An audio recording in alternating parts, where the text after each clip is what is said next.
Mga kabusing, welcome back to my vlog.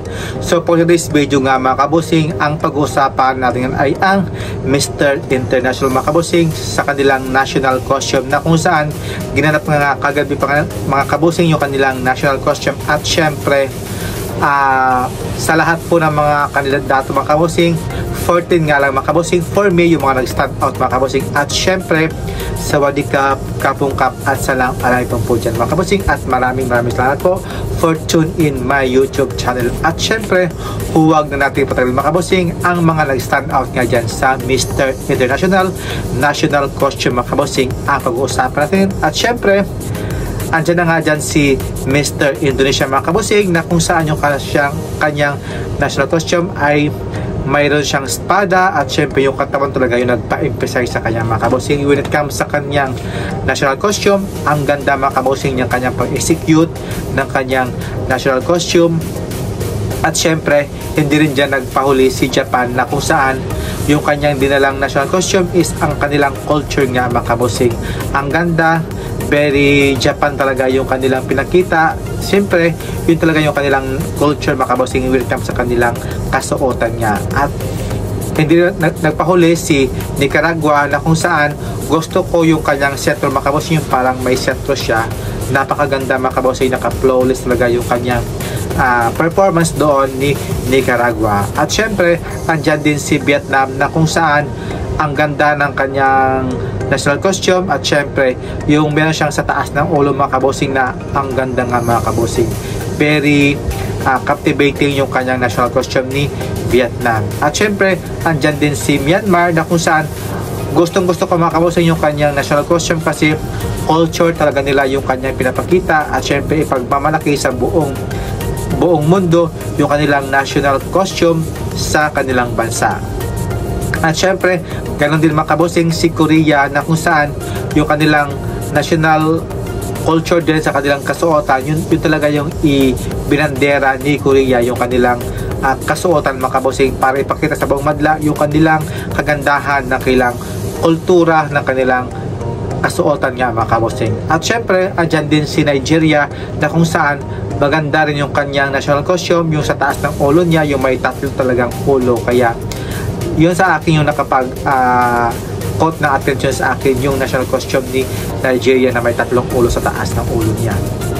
Next si Egypt nga mga kabusing. So si Egypt, maganda rin yung kanyang national costume, yung para siyang nasa kaharian mga kabusing, na yung mga panahon pa ni bago si Kristo mga kabusing, yung BC talaga, sa mga movies sa Egyptian mga kabusing, yun talaga yung kanyang national costume. Kaya napakaganda sa akin tingnan mga kabusing yung national costume ni Egypt. At syempre andyan din si Puerto Rico, na kung saan ang ganda rin ng kanyang national costume, maganda. At syempre napakaganda ng kanyang performance, yung parang parang bat, yung parang gano'n no, yung bat, parang maganda talaga. Maganda yan mga kabusing pag nasa madilim mga kabusing yung kanyang national costume, na parang yun sa akin yung nagpaagaw sa akin ng pansin, yung kanyang national costume na bat, yung bat nga yan, ito yung bat. At syempre yung si Costa Rica mga kabusing, maganda rin yung kanyang national costume.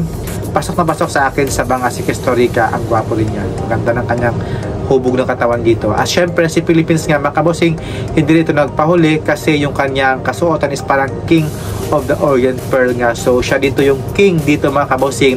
Kung si Egypt naman is para siyang prince, si Philippines naman is siya yung King of the Orient Pearl nga.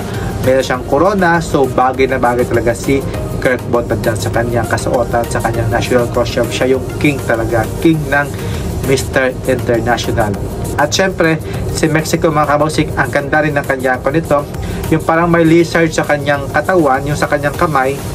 Yung sa akin na kumuha ng atensyon, yung kanyang lizard talaga, na napakaganda mga kabusing yung kanyang pinakitang national costume. At syempre si Thailand nga mga kabusing, hindi nagpahuli, ang ganda rin ng kanyang national costume, yung parang nasa likod niya parang lizard ba yung lizard, yung parang mahaba, Tapos may nakalambitin niya tayo na I don't know kung ano yan, basta maganda rin yung kanyang national costume ni Thailand. At syempre, the last is si Cote d'Ivoire nga mga kabosing.